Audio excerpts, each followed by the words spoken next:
because we are going to take the attendance. We want your feedback on the lecture also.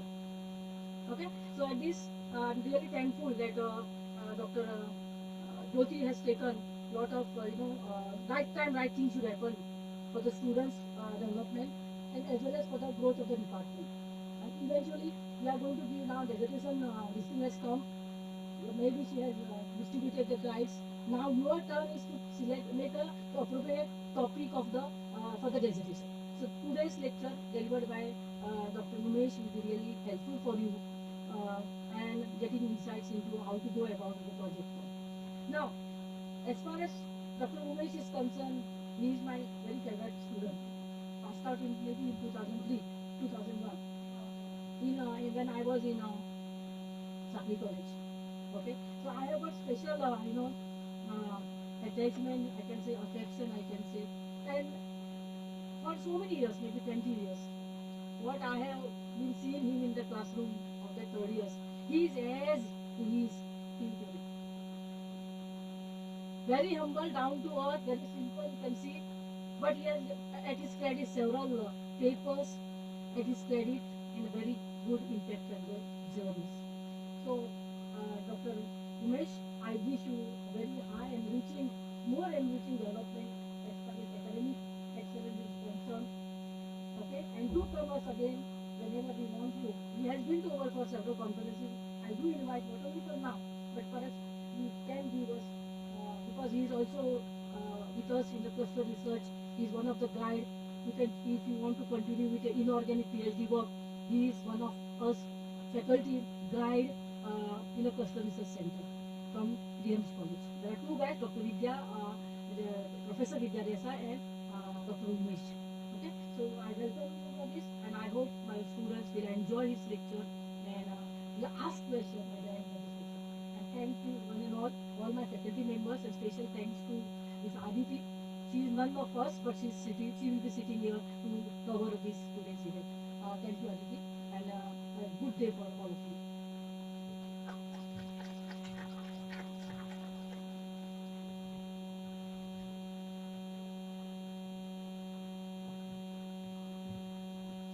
Thank you, ma'am, for your valuable insight. Now I request our head of the department. Sorry. Now I request Dr. Prajakta Parab to kindly introduce our today's guest and resource person, Dr. Umesh Gawas.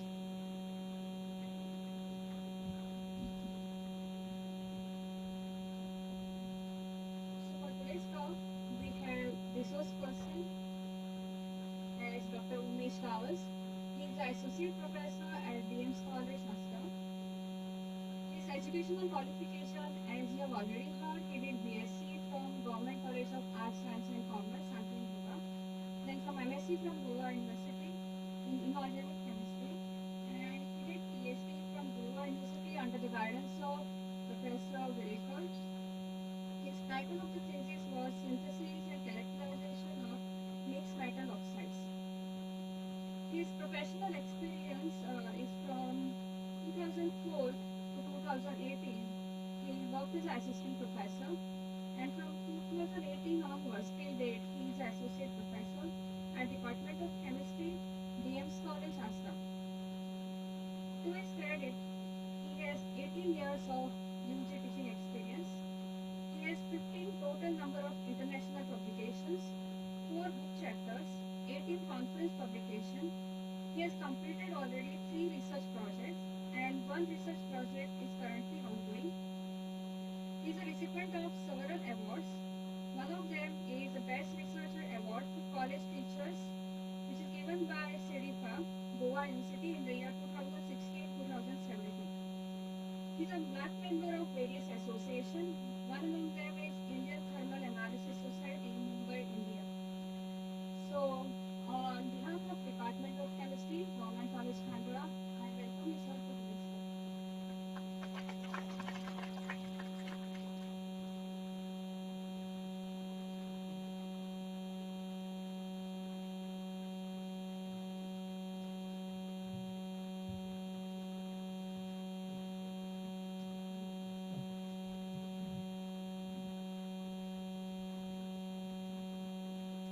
Okay, students, we will start with the session.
Thank you, Dr. Prajakta, for your introduction. Respected Ma'am Jyoti and Savan, my friends, colleagues, and the students. In fact, I don't feel like a guest here because my teachers, my colleagues, or even my junior friends, they're all here. So it is like visiting home because I have visited this college several times. In fact, more than number of times than the government college Sankli. So I want this to be a discussion, like your regular lecture, rather than just I am presenting on this topic. Now, this topic I have selected because in your third year, one of the paper is the compulsory paper, that is your project that goes whole year, okay? And since you are in the online mode, you did not had much even the lab experience. So this will give you some touch about how to go about your projects. Okay, so I have roughly divided this presentation in three parts. So let me begin with this quote by Max Planck. It says, an experiment is a question which science poses to nature and measurement is a recording of nature's answers. So what it means, the solution to all the problem lies in nature. What we require is just a measurement of it. So you start with the experiment, and whatever experiment you are measuring or whatever results you are getting, that will be the response of the nature against your measurement. So let us discuss about some of the challenges. I want you all to remember these challenges because I will come back to these challenges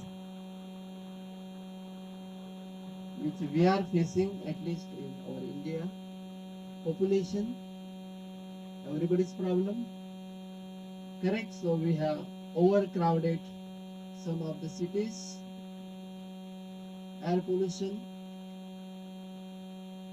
everywhere same problem, air pollution, correct or wrong? So if you don't agree, please raise your hand. We shall discuss on that. E-waste, so far we have not experiences, but this problem is there everywhere. Even at our home, we find so much of this electronic dump. And most of that comes from our neighbor. All of us know that. So we are unaware of this, correct? But this problem is there everywhere. That is the radiation problem. So you find these towers which continuously emits the radiations. In fact, that has become the part and parcel of our life.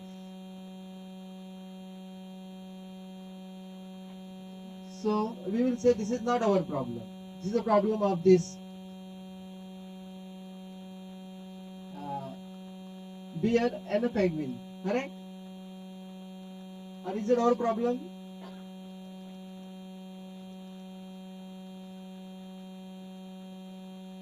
because of that, this is there. And this is our problem. Correct? So everything is interrelated. So we have this everywhere. So I want you to remember all these challenges. We are facing this problem in our state, whether to start or not to start. So we are still debating whether we want this or we don't want. Correct? So this problem exists. Now why I am telling you this? Because for every problem, there are many opportunities. In fact, a single problem comes with so many opportunities. Okay? So what are the opportunities? Again, I will come back to this slide after presentation. So we will not discuss much on this. You see at the center, we find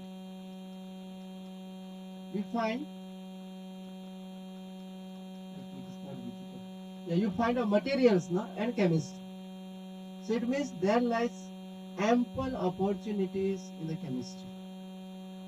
Okay, so that we need to understand here. So this is just a brief introduction of overall scenario. Now let us come to the chemistry. So which you have studied. So I am going to briefly revise this, whatever you have studied. So all of you know what is matter?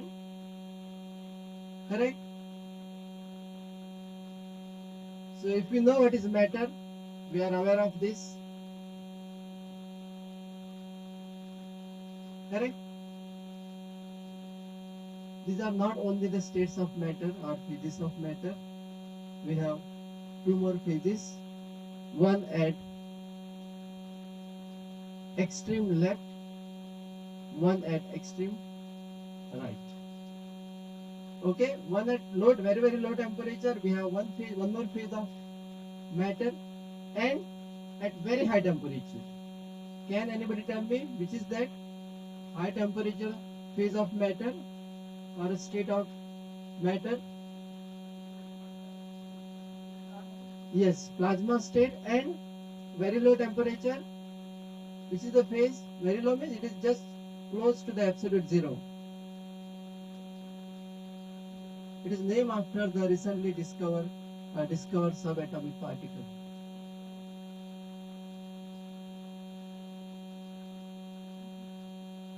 Bose-Einstein condensate.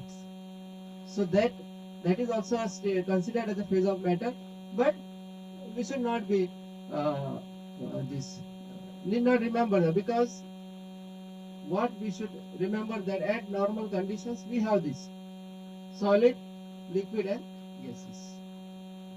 So we know what is solid, correct? So it has definite shape, volume, highly compressible, rigid because it has a fixed position of constituents. What are the constituents? Now these constituents depends what is the characteristic of that solid. So based on the constituents present in a solid, we have different solids. Correct? Which are these solids? Basically, broadly we classify them as crystalline and amorphous based on the arrangement of the particles or constituent particles. But how do we classify them? Ionic solids, where constituents are. What constituents exist in ionic solids? Constituent particles. Ions. So you have ions, very good. Covalent, where we have constituent particles are atoms. So we have metallic crystal, where we have metal atoms. Molecular crystals, where we have molecular as a constituent particles. Okay? So this is what we have studied. I think this is there for you in your second year, if I am not mistaken. Correct? Solid state chemistry. Okay? Now what is that solid state chemistry? Basically this is the branch of chemistry which studies synthesis, structure, properties and application. Okay, so it deals with the synthesis, structure. Now these structure, properties and applications, they are all related to the synthesis. Then what is material science? So what we do, what we study in a material science. So in a material science, it is an interdisciplinary field that covers the design. Now design means again it is synthesis. Okay? So in solid state chemistry we call it as synthesis. In material science we call it as design. Design of what? New materials. And they are also solids. Okay? Then what is the job of material chemist or material scientist? The same thing. Processing of material. Why this processing is required? So that you get a unique structure, material develop unique properties and performance. Performance basically it is the application part of this material. Okay, so basically there is no much difference between a solid state chemistry and material science. So it is same, more or less it is same. Only thing in a solid state chemistry what we do, we are like, we think like isolated. We think of only chemistry. But in material science, we cannot do that. We have to take help of the other branches. Which are the other branches? We have physics, we have other biology subjects like biotechnology, microbiology. So when this is incorporated, we call it as a material science. Okay? And if we restrict ourselves to only the chemistry part of it, it is the solid state chemistry. So now properties of any material, they depends on the synthesis. So synthesis is a very crucial part of any material.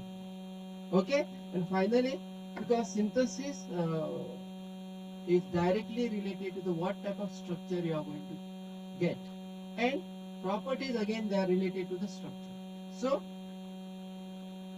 these properties finally it decides what application a given solid will have. So this is important. Now based on that, we have two types of material or solids. Okay, so I am using material, it is one and the same. So please don't get confused with that. Material it is same, more or less same as the solid. Okay, so we have two kind of material. One is bulk material, correct? So I will not explain you what is the bulk material. I will explain you the nanomaterial. And beside the nanomaterial, everything is the bulk material. Okay? So first let us understand the definition of nanomaterial. Then definition of bulk material will be clear to you. So formally this nanomaterial is defined as a material which has a particle size between 1 to 100 nanometer. Understood? Particle size. What is a nanometer? 10 to the power minus 9 meters. Okay? When the size of any solid or any material is it lies between 1 to 100. That is a nanomaterial. Beyond 100, even if you have 101, that is considered as bulk material. Okay, so by definition, it is restricted to 100 nanometers. Then it should be one of the dimension. So for solid we know there are three dimensions. Okay, it need not be like nano in all the dimensions. So at least one of the dimensions should have the size which is less than 100 nanometer. So this is that is other definition for nanometer. So if you compare it with the width of hair, so it is around 1100 nanometers. Hair, human hair, and a single particle of smoke is in the order of 1000 nanometer. What is smoke particle? Do you know there is one silencer for your four-wheeler and two-wheeler? Now the electric it may not have, but the petrol bikes, correct? So inside the silencer you find some black thing deposited. Anytime you have observed that, that is a smoke, carbon smoke. Okay, so it has the dimension of around 1000 nanometer. So it is not a nanoparticle. It comes in a as a bulk material. So let us compare this nano dimension. So you find that it is around 1 to 100 nanometer. That is the where the protein size of proteins or the size of viruses. So because of this corona, now everyone, even the people who don't have any knowledge of biological field, they know what is virus. So virus, it lies very close to the nano dimension. Okay, then we have the bacteria, RBCs, and where we stand? We stand on mesoscale. Okay, and that is from 1 to 100 nanometer. It is the nanotechnology. So where all those application of nanoparticles exist. Then how they are classified? Based on origin, we have organic nanoparticles and inorganic nanoparticles. So here you will find some overlapping. Okay, there is no a certain rule classification. So that's why you find different class. One based on origin as organic, inorganic. Then based on dimension, we have zero dimensional, one dimensional, two dimensional. Zero dimension means we call them quantum dots. Okay. Then one dimensional, basically these are the fibers, nanofibers. And two dimensional, they are the plates, nanoplates. I will show the real picture of some of this material. And three dimensional, all these three dimensional solids. So one more classification based on a composition. We have carbon based, then metal based. Okay. What is the color of gold? Everyone, I will not ask what is the exact. Everyone knows what is the color of gold. Correct. So here you see the color of gold nanoparticles or silver nanoparticles. Correct. So this is one of the characteristic of nanoparticle. And come to this. So we have metal based, then carbon based, dendrimers. So our Dr. Shedgaonkar will be in a better position to explain what are dendrimers. Basically, when we have these polymers with uh, this inorganic material, and we have composites or hybrid. They are called hybrid. Whereas you have mixed organic and inorganic nanomaterial. Okay. So this is about a nanomaterial. So far what we have done? First challenges, then opportunities. So your background of solid state chemistry, correct? Based on your background, you have bulk and nano. So nano, I explain you what are nanomaterial. Bulk, you know. Beside this, whatever is left is a bulk. Okay. Now, coming to our topic of discussion. So that is synthesis approaches. So as I mentioned in one of the slide, your synthesis decide the properties of the structure, and those properties decide the application. Because for different application, you require different type of this nanomaterial. Same substance or same composition, different structure gives different properties. Okay, and different applications. So broadly, we have two different approach for this synthesis of nanomaterials. So I will cover most of the synthesis related to the nanomaterials. Okay. Now same synthesis can be used for bulk, but bulk. So whenever we use the term nano, it has a weightage.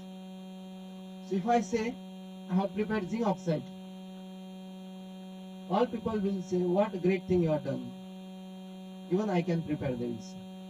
If I say I have prepared nano zinc oxide, then people will ask, so what properties it has, what structure it has. So that nano word no, carries a lot of weightage. Okay, so that's why there is so much of what we find a research in this nanomaterial. So there are two approach. Again, very simple to understand. This approaches means method. Okay. So first one is bottom up approach. Now what is this bottom up approach? Where we start? Here you see the down there. We starts with atoms or molecules. Not exactly atoms because we cannot get atoms. But we start at the atomic dimension or molecular dimension. So where this exists, we find this molecular dimension in the solution. Whenever we prepare a solution of any substance now, the dimension is molecular. So it is in angstrom. Okay? Angstrom level. So then what we do, we mix this material and then slowly we grow the nuclei of it. Now this is different the nuclei of nuclei which exist in the atom. Huh? This is not a nuclei. Atom consists of central nucleus now. That is different. This is a nuclei of a solid.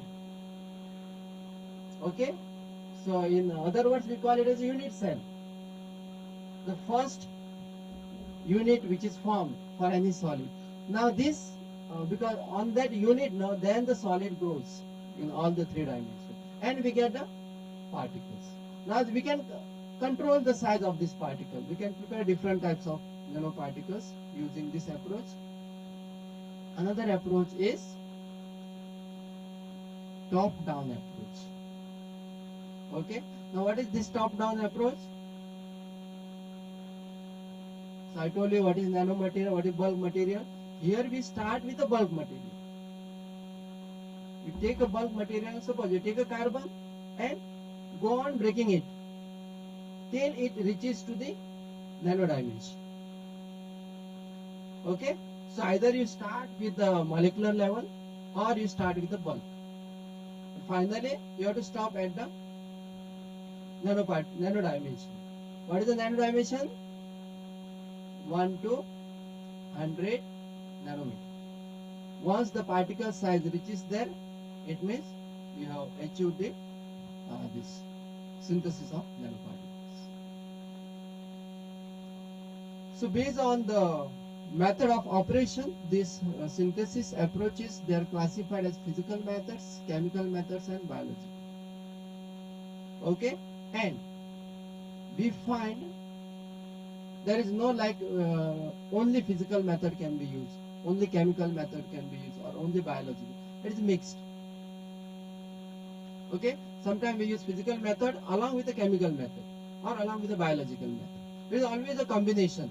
It depends on what type of material we want, what characteristics, even up to that level we can manipulate. Okay, yes. So some of this I will discuss because we don't have that much time to discuss all this.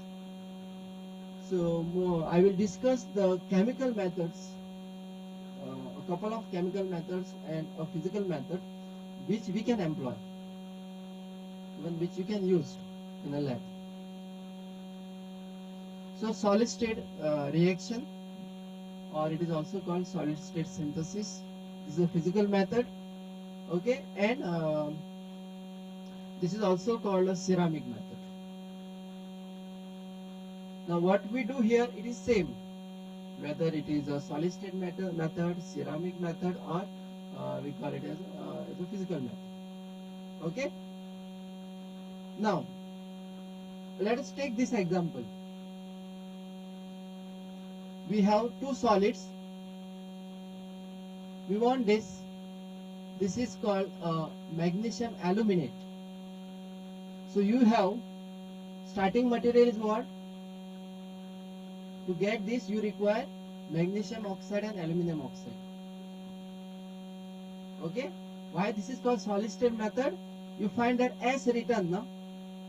So your reactant, they are in a solid state. They are solid. So both the solids they are mixed and you get this. Very simple. Very simple on paper. Okay. So when actually you are doing it in the lab, there are so many things associated with this, which we shall discuss. First thing, these solid state synthesis, they are very difficult. Why they are difficult? In any solid state synthesis, the first step is the formation of nuclei. It's called nucleation. The first nuclei, the first unit cell. Okay? And this formation of nuclei, this is very difficult. It requires a very high temperature. So how you can see that a third stage which is shown there. So when you mix a two solid, you get that nuclear formation, and then slowly there is uh, growth of this nuclei to form the particles. Second factor we should consider is structural reorganization. Now what is this structural reorganization? So we shall discuss this in the next few slides. And counter diffusion after nucleation. So basically there are three steps. Okay, first nuclei of the product should form. Then once that in that formation of the nuclei there is structural reorganization. What is the structural reorganization? Your reactant may have different structure, product will have different structure. Okay, so that is reorganization or rearrangement of what to say the atoms or the ions involved, and counter diffusion, because this is in a solid state. In a solution, diffusion is very fast. Counter diffusion through the solid, it is very difficult. Okay, now so we have to consider both thermodynamic and kinetic factors. What are thermodynamic factors? You have studied this, correct? Thermodynamics, is it new? You have studied thermodynamics. Basically we consider the thermodynamic factors like enthalpy, entropy. But here, let us consider these free energy changes that decide whether your reaction will occur or not. Okay? And in kinetics, what we do? How fast that reaction will occur. First thing, thermodynamics will tell you whether the reaction will occur or not before going to lab. Okay? And kinetics will tell you how fast this reaction will occur. Again, we'll take same example. From thermodynamic consideration, both these reactants or solids should react. So you have green signal from thermodynamics. They should react and form a solid. Then what kinetics is? For this reaction, the rate of reaction is very slow. You know now what is rate of reaction? You are doing chemical kinetics now. First order, second order. Correct? So this is something not new to you.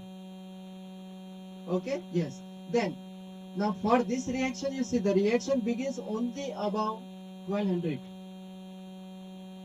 1200 degrees Celsius. This temperature normally you don't get. For that you require special this instrument. We call it as furnace.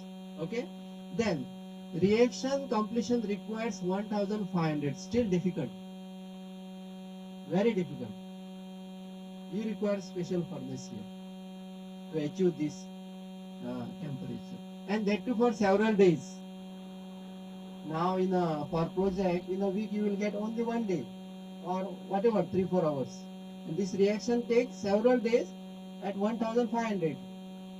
Nobody, even your head will not allow you to keep the furnace on for several days. Correct? Now not possible. It is not feasible. Okay. Now coming back to the structural reorganization, how it affects the rate of reaction. Let us take the structure of same compounds. We have magnesium oxide. Okay, this is the structure for magnesium oxide. Okay, so oxide ions are they are arranged in CCP. What is CCP? It's called cubic close packed arrangement. It is nothing but face centered cubic. Have you heard of face centered cube? That is there. Okay, cubic arrangement. Then magnesium occupy octahedral sites here. Then second reactant is the alumina there, aluminum oxide. So here structure of alumina is hexagonal.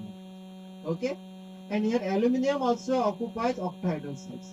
Do you know what is tetrahedral and octahedral sites? So when you have a bigger atom now, when they come close, between those atoms, some space is created. It depends on how many atoms they are coming close. If the four atom comes close, a space which have the tetrahedral arrangement, that is called a tetrahedral site. This one. If the six atom come close together, a space will be created in between, which will have the arrangement, which is called the octahedral, means six this coordination number. Okay. Now, what is the product form here?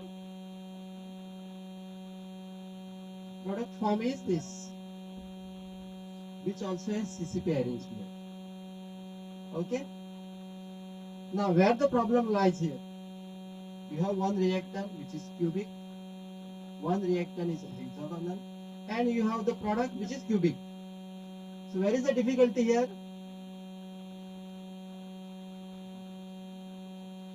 Which reactant will create a difficulty?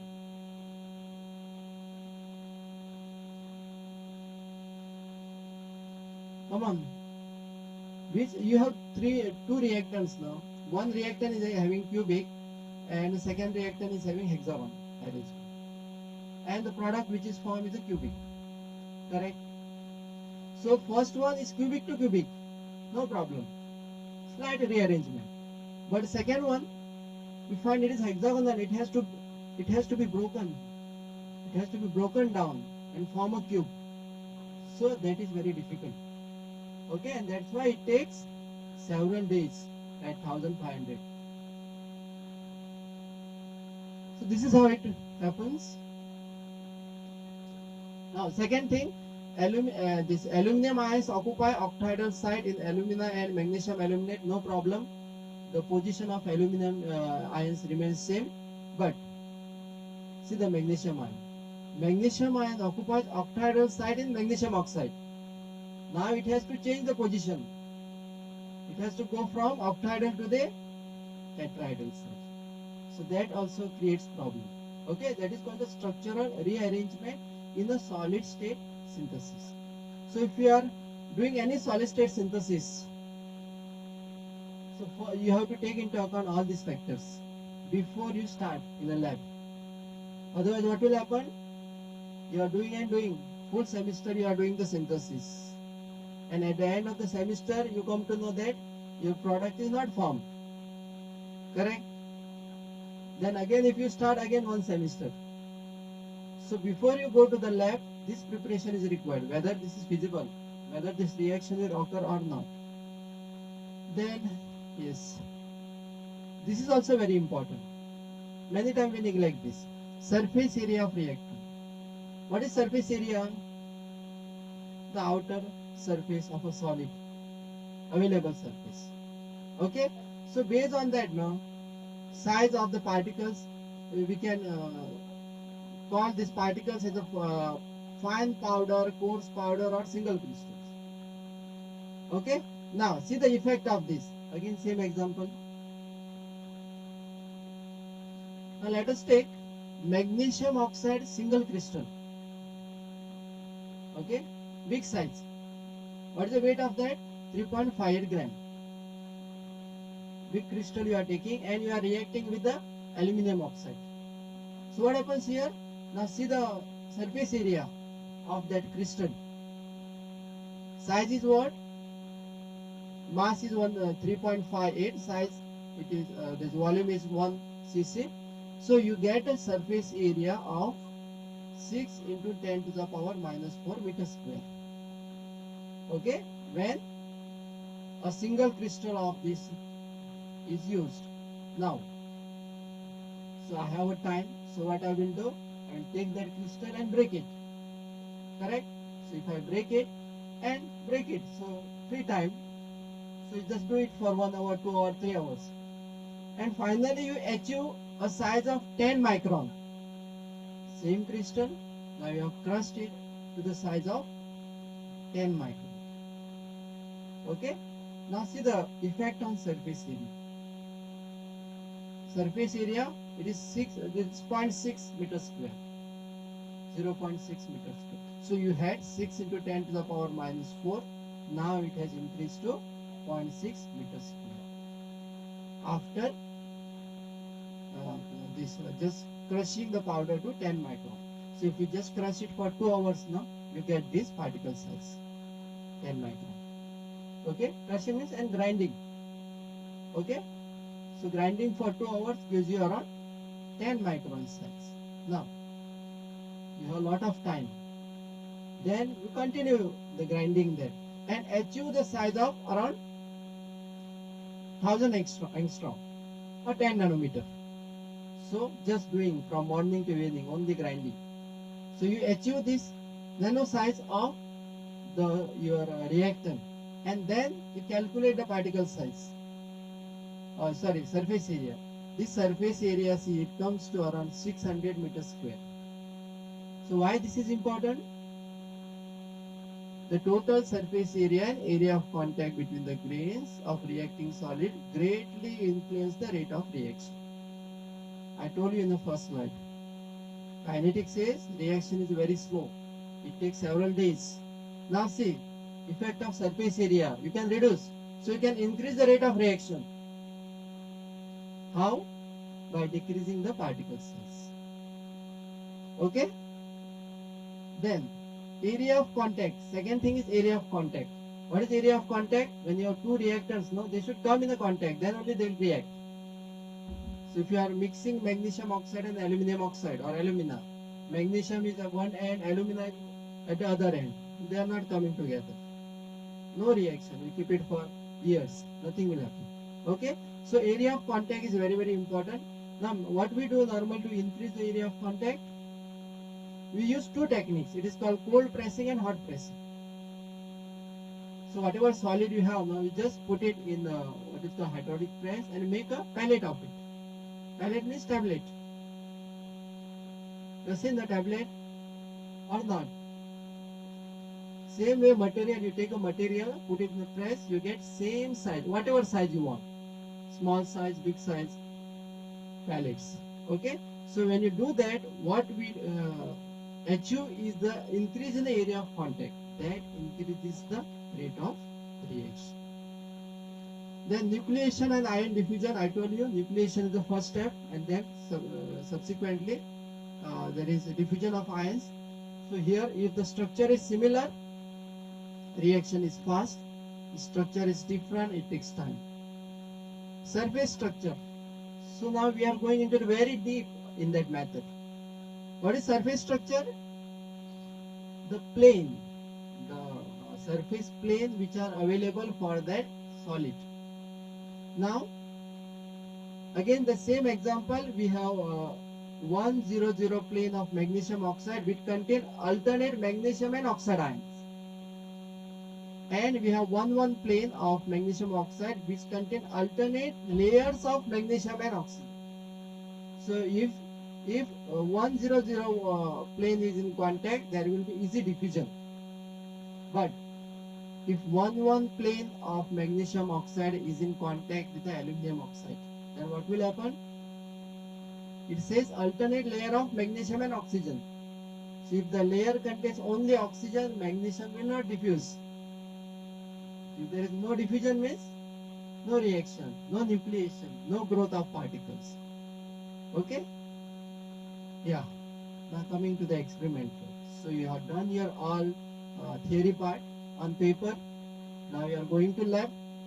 So your reagent should be very pure. And you are just grinding it, making them very fine. See that it's less hygroscopic. Most of the oxide, they are less hygroscopic. So you have to see that you are using very pure reactants. So what is the grade for reactants? They are either called the extra pure, GR gate. This you have to check before using any chemical. Or AR. Very common is AR. That is called analytical reagent. AR grade we call this. Okay? Then, so now you are taking this reagent, mixing. How to mix? Not using those what we call this. You get some mortar pestle, no, made up of marble, not those. They are very soft. You require special mortar. They are called agate mortar pestle. Okay, otherwise, what will happen if you take that marble, which you normally get no I'm sure. So if you just grind it, all marble will come with your powder. Okay, and ball mill, it is we cannot afford. So those who can afford ball mill, they can use. This is a mechanical grinding. So wherein you just have to put your powder there and leave it. Okay, in a machine. That machine will take care. Then container, very important. This we may not be available. Correct? We may not have this crucible, platinum crucible, zirconia crucible. What will be available is a silica, commonly what we use for this.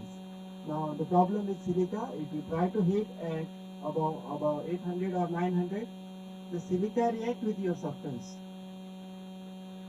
Okay, so instead of the magnesium oxide and aluminum oxide reacting silica, or magnesium oxide will react with your silica. That is the problem with the silica. So silica they are used at moderate temperature or low temperature. If you are working at high temperature, you require platinum or gold crucibles. Okay, so this is important because when you are selecting your topic, this you have to consider. Otherwise, at the in between only you should not say no. Now there is no crucible. We will stop. That you cannot. So there is no return from this project. Okay, return way. Then heat treatment. You should be aware what heat treatment is required to form the product. This is how we go in the solid state synthesis. You have the reagent high purity, you just weigh them. This is called weighing by stoichiometry. Okay? What is stoichiometry? It depends on what product you want. Now I have told you magnesium oxide and aluminum oxide, stoichiometry is 1:1. 1 mole of magnesium oxide reacts with 1 mole of aluminum oxide. That's stoichiometry. So suppose you are preparing some other compound, the stoichiometry will change. Okay?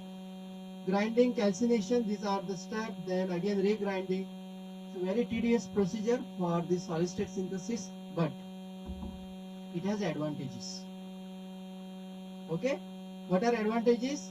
Very simple. Anybody can do. If you have a furnace, again mortar, pestle and one crucible, you can do any synthesis. Okay? Then it is green and sustainable. I don't know whether it is fitting exactly in the definition of green, but it is green because there is no side product involved. If you are taking the oxides, okay, of course you require high temperature, then you require a power that comes from some sources. That sources may emit some pollutants. Okay, drawbacks.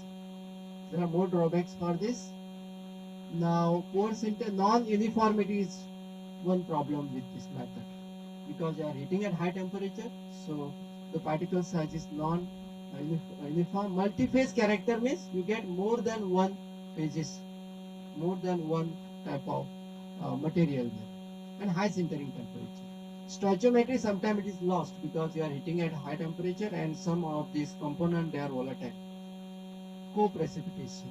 Have you heard of this? Precipitation itself, this at least. Have you started with practicals? Which practical you have done? Iron, nickel, gravimetry. Precipitation is there. So this is co-precipitation. Okay? Precipitation is very simple. Co-precipitation, what we do?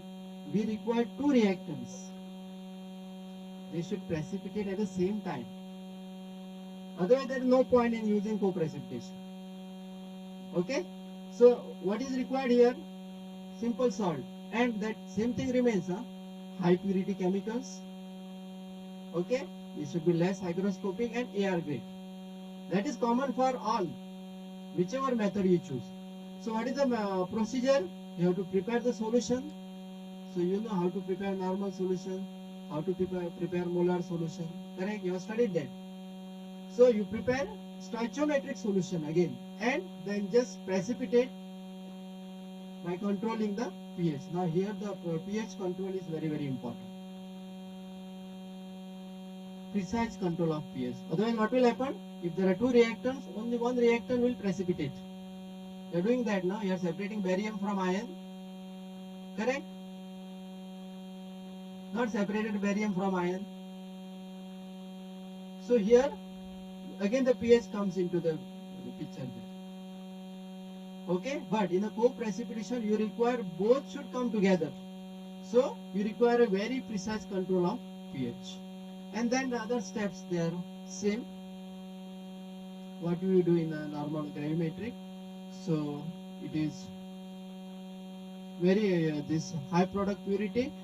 You get a good quality of these particles, energy efficiency, reproducibility is there, and it is eco-friendly. But what is the problem? You cannot use it for all type of materials, because all materials the reactant may not precipitate at the same time. One will precipitate, one will remain in solution, like your iron and barium. Correct now? So it means the stoichiometry is lost.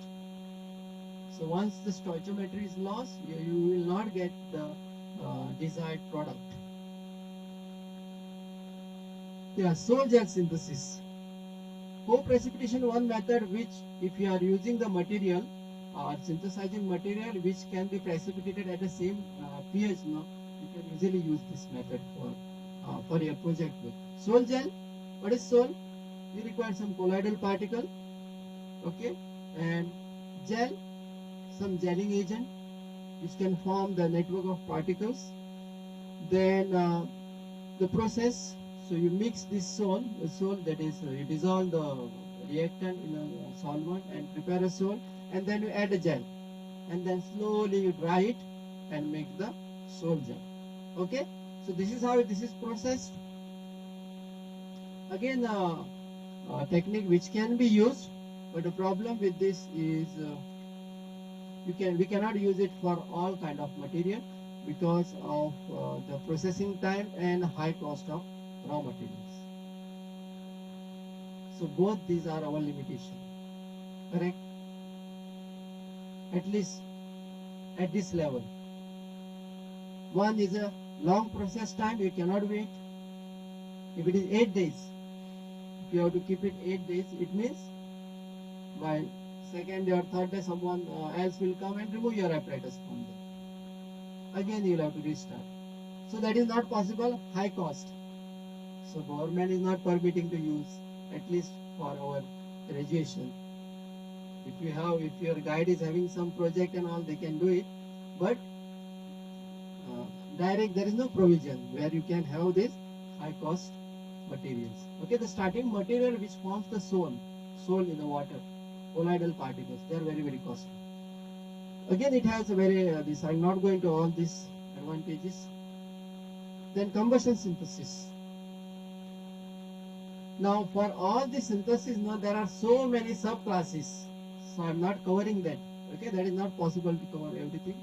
Now this is a self-propagating high temperature synthesis. Now normally this is used for alloys, synthesis of alloys, and for this you require a special this apparatus. You can't do it in the lab, but this we can practice. One of the best method to practice in a lab. Okay, solution combustion synthesis. So this I will discuss in slightly in detail. What is the principle of this method? Propellant chemistry. What is propellant chemistry?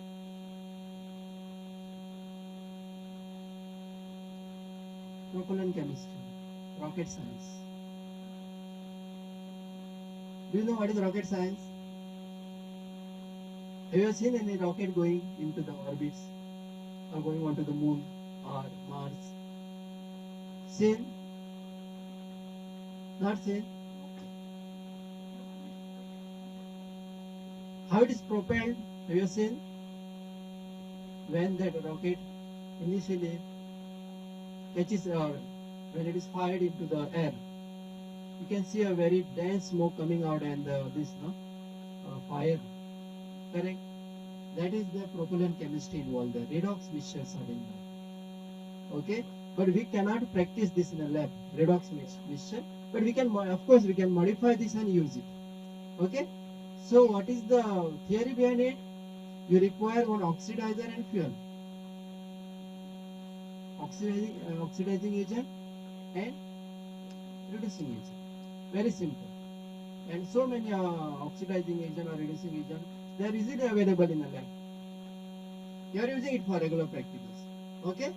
Now, here, what are oxidizer? Metal nitrate salt. Not very costly, not very cheap, but we can afford them. Okay, we can afford them in the lab. Metal nitrates and fuel. Fuel is also not very costly. Some of the fuel you can get in kilos. Sucrose.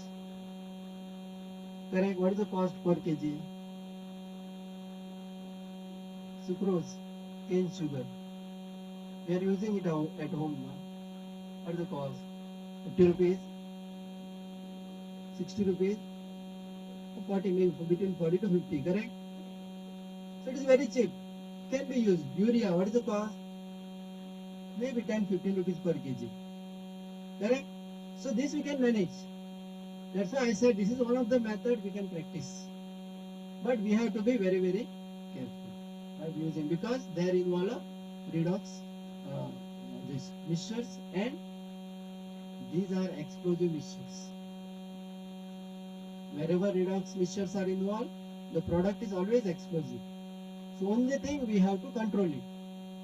We have to control this explosion.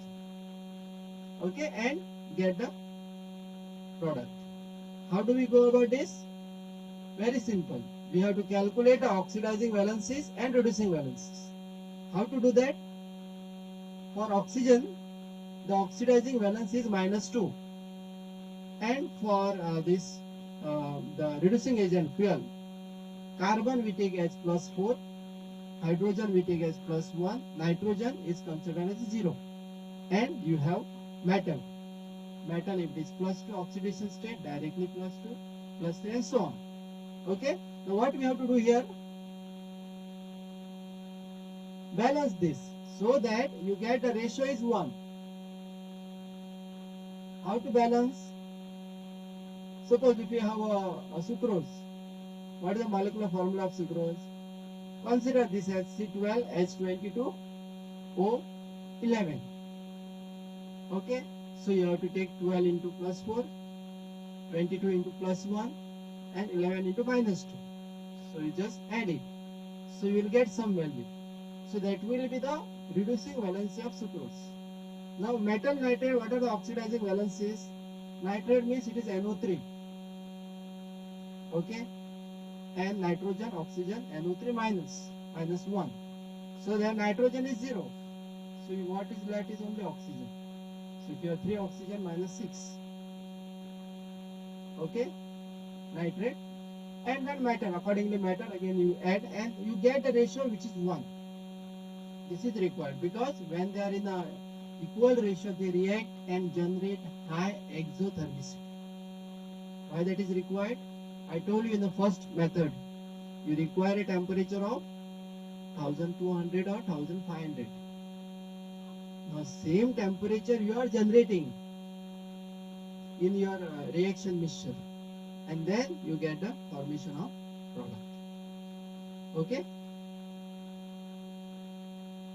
this is how it goes. And there are many versions of this solution combustion synthesis. If you just type in Google, all this I have taken from Google. This is not my knowledge. Okay, but some of the things you may not get. That for that you have to refer to the books. But don't blindly rely on the Google. You have to verify that. And so many things comes on Google. All are not correct. Okay, so you have to verify. How to verify? See the source I have given there now. That is the source of that. So you have to go to that paper. It is called research paper, and then just find out whether that whatever figure or whatever procedure it is mentioned or not, and whether it is a very good journal. So there is gel formation and there is combustion in a small region. Okay, and then you get a product. Hydrothermal, again a very good method, but you require a hydrothermal reactor for this. If a college can afford hydrothermal reactor, you can do so many synthesis using this hydrothermal reactor. Okay, because you require it is called autoclave. All the synthesis they are carried out under high pressure and under high temperature conditions. Okay, and that is only the drawback. Otherwise, you can prepare a different geometric or different structure of the materials. Now, these are the materials. All this time we are talking of materials. So you can have, these are not only the material. Huh? I have given you some of the materials. Material, if you just go to search, there are in fact thousands and thousands of the research paper you will get on materials, different kind of material. So these are some of them which can be synthesized. Now metal nanoparticles. Okay. So metal nanoparticles, the problem is here you are preparing the metal from the metal salt. It means the process involved is reduction. Correct, no? If you are preparing silver nanoparticle from silver nitrate, what is the oxidation state of silver in silver nitrate? What is the charge on silver in silver nitrate? +1, correct? So you are reducing it to the silver nanoparticle, means metallic silver. Okay? So in this synthesis, normally you require a reducing agent. And based on what kind of reducing agent and the reagent used, you get different geometries. So I told you, no, second thing is structure. So you get these geometries under different conditions. See, this is a silver nanoparticle synthesized under different condition. You see the structure or geometries. You get sphere, cubes, then decahedron, then nano rods, fibers, bars, prisms. And these are actual picture of these particles. Okay? Yes. So now coming to the structure. So we have done with the synthesis part. Okay? There is nothing much to explain on synthesis, so these structures. So I will just show you different types of structures. And tomorrow you may synthesize something which may have one of these structures, nanostructures. Okay? So first one, they are nanoflakes. The first one is nanoflakes.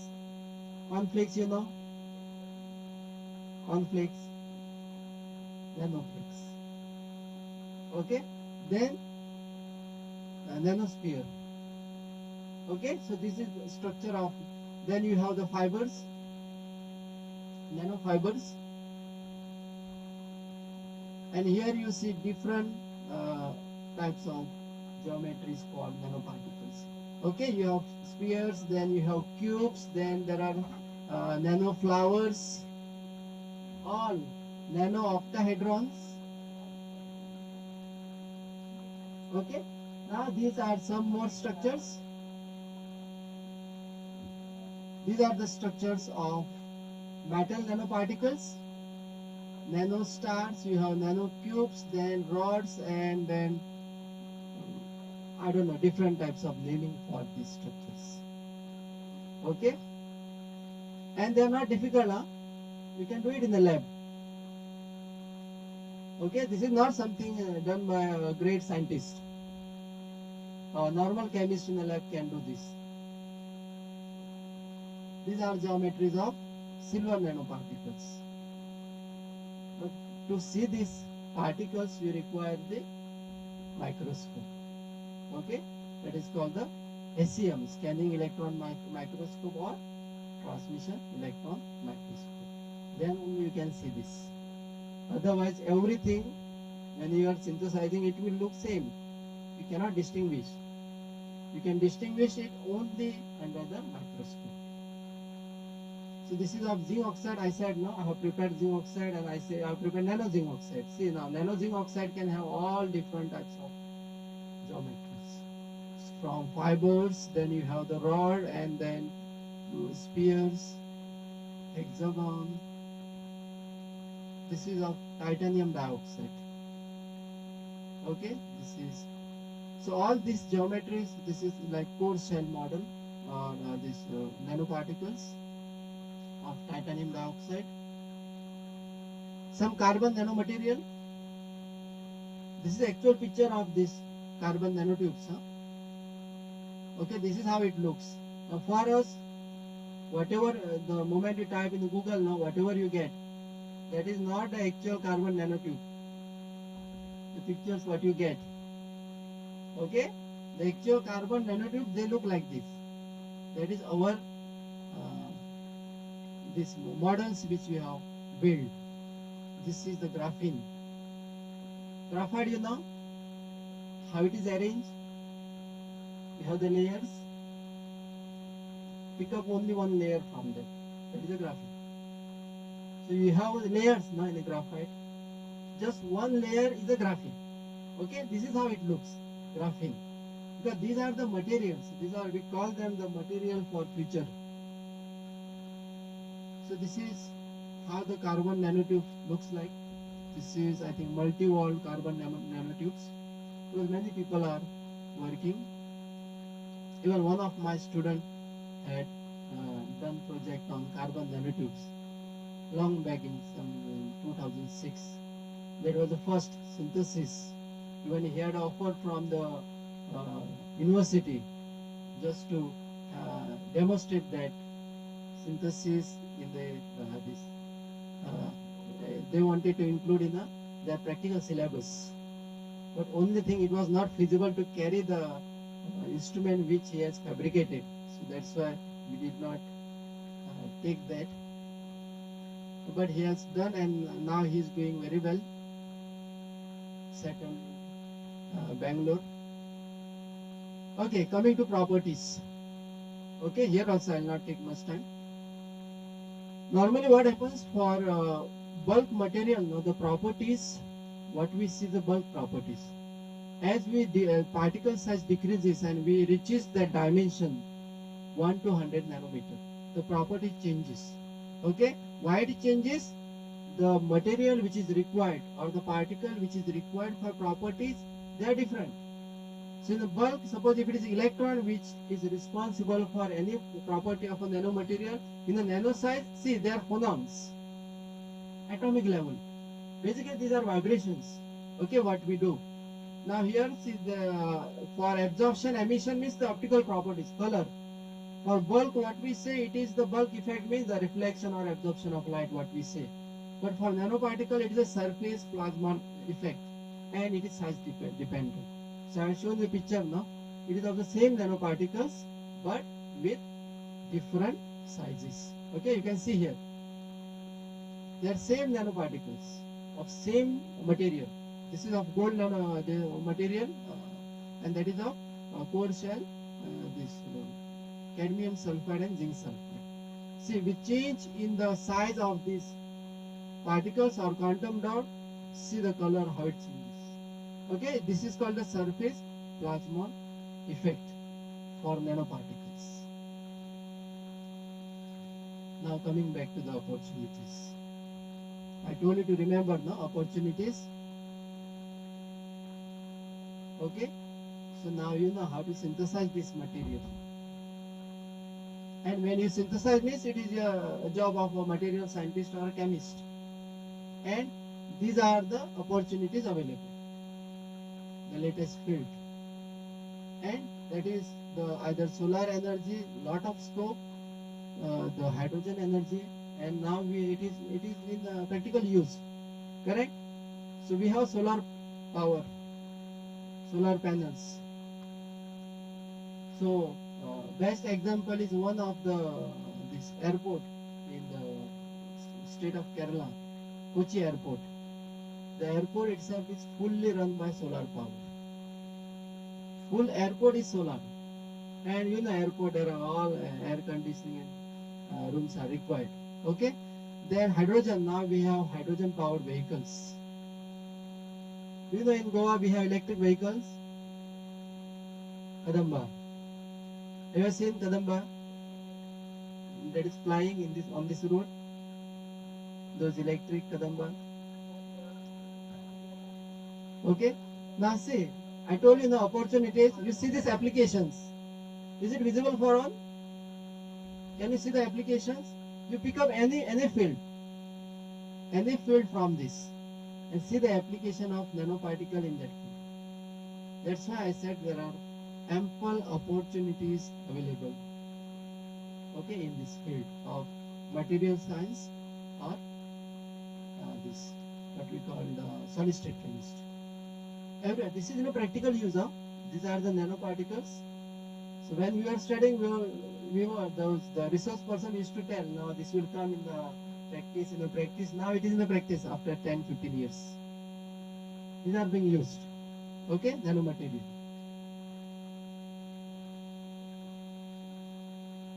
This is just for your knowledge. Okay. So along with God, we should pray to these people also, because of their contribution the science has been progressed and we are not lagging behind. So again this our scientists have lot of contribution in this field, in fact all field. Okay, some of this name even I think most of us have never heard, but they have contributed a lot.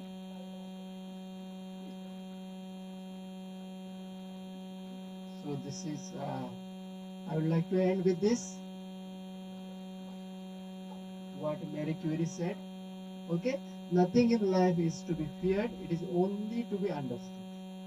Okay, so please don't get feared by this presentation. Just you try to understand. Now is the time to understand more so that you may fear less. Okay, now she was, in fact, initially she was rejected by the university for being this woman scientist, and after that she was the first woman to receive the Nobel Prize in Physics. In fact, she was awarded twice, one in the physics and one in chemistry. Okay, first lady to be awarded. Later on there are scientists to be awarded with 2 Nobel Prize, but she was the first one. Thank you. If you have any question, feel free to ask. Any question related to anything. If possible, I will try to answer. Okay, if not possible, I will provide you explanation after some time. Because I am not only this expert in this field. So whatever experience I have for last 10, 15 years, so with that experience, I just collected this material and tried to put in front of you.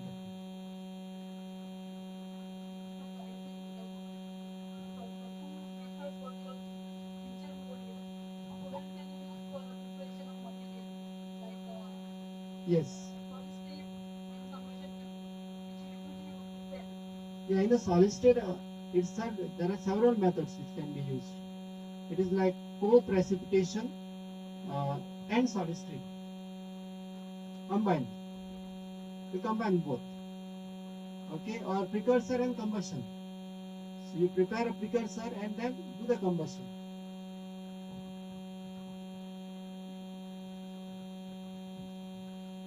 No questions? It means I can take it in the 2 ways. I think.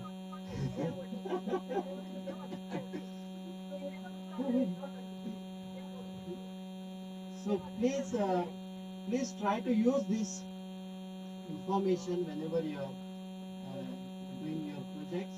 Okay, before actually going to the lab and synthesizing. Because what will happen, you will realize your mistake after 6 months or after 8 months. But that time there is no what we call the back way. Okay, then you have to just carry on with that mistakes. So better you do the preparation first only, then you can before actually starting with it. Without synthesizing something, you cannot apply it. So first step in any project is to synthesize. Something you have to be synthesized. Now I will just share one incident that has happened. So I have used one of this method for synthesizing a material, a very good magnetic material. Okay, and I did not work out on the paper what are the product possible, what it can have. So unfortunately, it was the side product was sodium chloride, and that I did not realize. I thought it is highly water soluble, so it will just during filtration it will just pass down. Okay, but the filtration was using the organic solvents, not with water. So that sodium chloride did not pass through; it remained. And then I did some measurement, some analysis, and the first reply I got from the person who was doing analysis, he said your sample is highly contaminated with sodium chloride. Now in between I got a hint because when I was hitting that sodium chloride, it was exploding, minor explosion in the furnace. Because sodium chloride when you put in the fire, the crackling sound you get, no? So that sound I used to get, but I had neglected that. I thought it is just happening there. But when that result came, I realized that that crackling sound which was coming, it was because of sodium chloride. And fortunately, I was hitting it above 1000 degrees. So there was no issue with sodium chloride because it vaporizes at high temperature. Otherwise, I would have to repeat my 2 or 3 years of the research work. So such thing comes.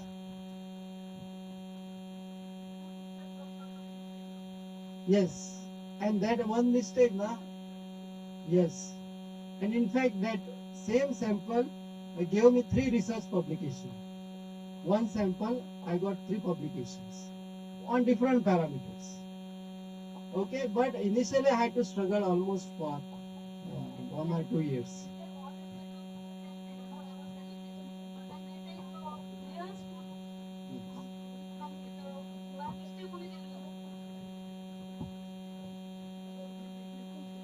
Yes, thank you so much.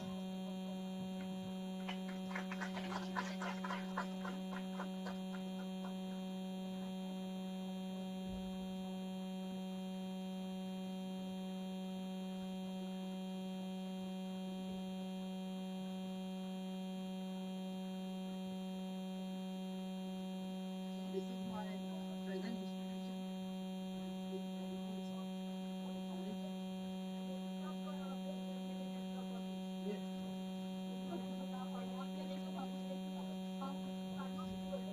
Yeah, you are most welcome.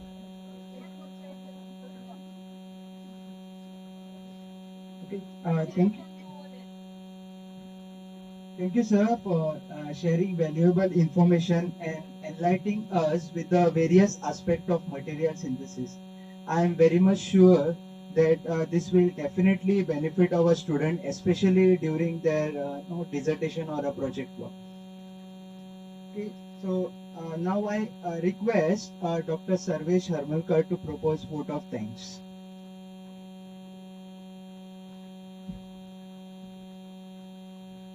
At the offset of this event, I would like to firstly thank our speaker, Dr. Umesh Gawas, for taking time from his busy schedule and giving us an insightful talk. I'm pretty sure our students, especially the TYs and the MSc Dr. students, will get some insights into this because they will be doing their projects this year. Secondly, I'd like to thank our principal for always motivating and pushing us to have more and more events like this. I thank our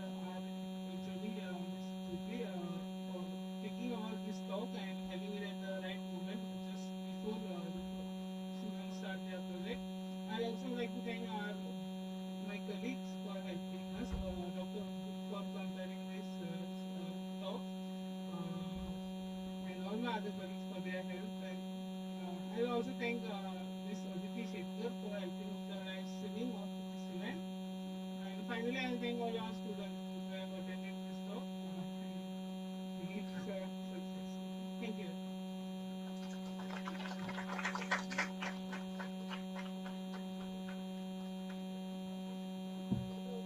Thank you, one and all. Have a great evening.